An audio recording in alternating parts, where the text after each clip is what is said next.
I'm only one with my house. I'm only one. See, I'm only one.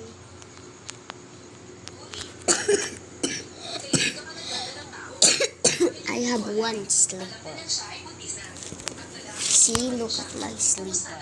See, I have me, okay, me. Oh, look at my glasses. What? Oh, see? I have big bags.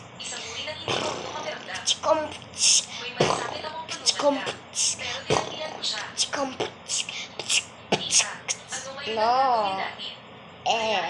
I don't like it. I have one. Mukhang hindi ka pa ikinasal. Tama ba? Kaya tungkol sa mga anak, mas mabuti pang huwag mong makialam dito. Kung may masamang mangyari, paano kung kanilang pag-akusahan siya ng kasinungalingan?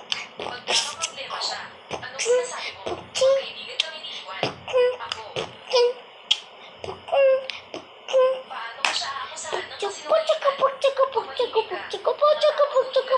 Marami na akong nakilala. Kapag maganda ang buhay, magpapakita kang mabait sa kanila. Pero pag may nangyari masama, ibabalik mo ang lahat ng kasalanan sa kanila. Piling ko lang sa inyo, huwag nyo nang sayangin ang oras.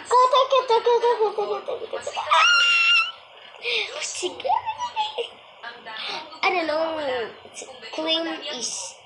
The claim is so boring. So Mirti is good.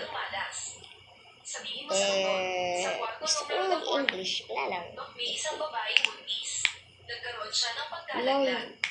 hindi ko kayo bubuhin. Kung alam ko Hindi na mo kayo buntis ka. bubuhin. Ganun talaga yung kami.